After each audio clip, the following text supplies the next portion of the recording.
Ambedkar path, Periyar path, which path played a progressive role in history? Actually, comrade, firstly, I like to say that Marx, at the time of Marx, there was a lot of problems were there as far as the India is concerned. India, actually, the history of India, it was some history was known, but in-depth knowledge of Indian history, it became later period, especially after 1920. The sources, the materials, especially that some excavation took place after 1900 in a large scale after 1920. And large scale excavation took place. And gradually, nowadays, we understood many things of Indian history. And the people like Rhys Davies or Oldenburg, they started Pali Society at the end of the 19th century. But at that time also, they had knowledge, a very shallow type of knowledge in many areas. I am in the whole areas, but in many areas, a shallow knowledge was there when they started Pali Society by Rhys Davies, Oldenburg like people. But they were a very big scholar.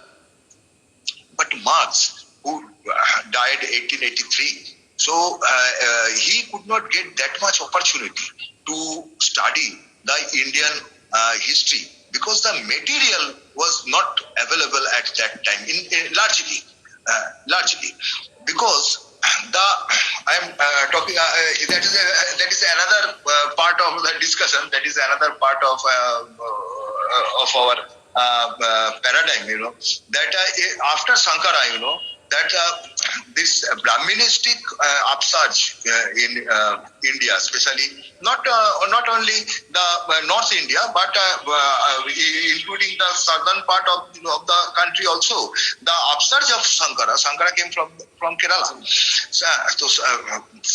This Brahministic upsurge was so huge, and a lot of materials were spoiled. And it was distracted, a lot of materials. So the history, understanding history was not so easy at the time of Marx, especially Indian history. It was not very easy. After that, in the beginning of the 20th century, gradually many sources started to come through excavation, through research, through many other sources also, especially the development of some branches of knowledge like philology, etc. All these things gradually helped us to know. At that time, Marx did not have that much opportunity. So I do not think that he understood the Indian society very well. At that time, Hegel, actually he followed Hegel. What I have seen, that Marx mainly dependent on Hegel largely to understand Indian philosophy and Indian caste system and the Varna system and other things and philosophical sides. So he could not understand that very profoundly. It was not possible also. It was not possible. So this is the thing. Later period, the Marxist, actually no knowledge. According to Marxism, the knowledge has no boundary and Marxism has no boundary because you cannot give a foolproof knowledge, all-encompassing knowledge. You cannot give. When you are trying to give an all-encompassing foolproof knowledge, then you are no more the Marxist. So this is the basic thing. So Marx did not try also. But later, that many Marxist scholars came, like Devi Prasad Chattopadhyay, like I've forgotten his name. He came from Australia and some other European countries. There are many scholars, Marxist scholars. They took up the issue and they developed. So I think that in this way we have to think that a Marxist approach of knowledge and development of the knowledge. And the path of caste annihilation path, there is a path of Ambedkarite path and the Periyar path, Ambedkarite path and communist. I do not think that there is a very much well-defined path of communist path of class annihilation and Ambedkarite path of the class annihilation. This type of demarcation and very well-defined, compartmentalized theorization, I think it is not available. What Ambedkar said? Ambedkar said that to annihilate the caste system, what you have to do? The Sudra people must have the state power. So if you look from one side, that is, it is very close to the communist project.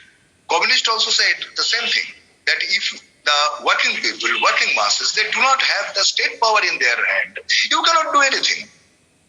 And Ambedkar also said the same thing from the Dalit point of view and Sudra point of view. And if you understand the Sudra people is actually the working people in our country, then you will find there is no Chinese wall between so-called Ambedkarite path and so-called communist path. The problem is that Communist Party could not understand that there was no Chinese wall between communist path and Ambedkarite path. And Ambedkarite people, many Dalit leaders, Dalit movements, they also did not understand that there was no Chinese wall between the communist approach and their approach. Therefore, the rift was developed. Nowadays, we have to bridge the gap. We have to eradicate this problem, and this rift you have to take care of and to develop comprehensive understanding of Indian society, Indian class struggle, and the interrelation between the class struggle and class struggle, and consequently the interrelation between the communist movement and the Dalit movement, and how powerful class unity can be developed through this understanding and through a new kind of organizational principles and organizational practice, organizational philosophy that has to be developed, that has to be proved. There is no any ready-made thing available in any communist practice or any Ambedkarite practice. No ready-made things is available. We have to develop it. We have to do it. We have to introduce it. That is our challenge. And that is why our party program tried to update its party program. This is the first step. And gradually we have to move into this direction. And that is why this is a great challenge. And this is an uncharted path we have to travel. If you think that there is a charted path is there and I will travel and I will reach at the end in the manzil, it will not happen. There is an uncharted path before us and we have to develop it. That is the challenge before us. We have to develop it, we have to introduce it, we have to bridge the gap, and we have to develop a comprehensive idea about the Indian class struggle and the interrelation between the class struggle and caste struggle. That's all. Yes, Comrade. I think you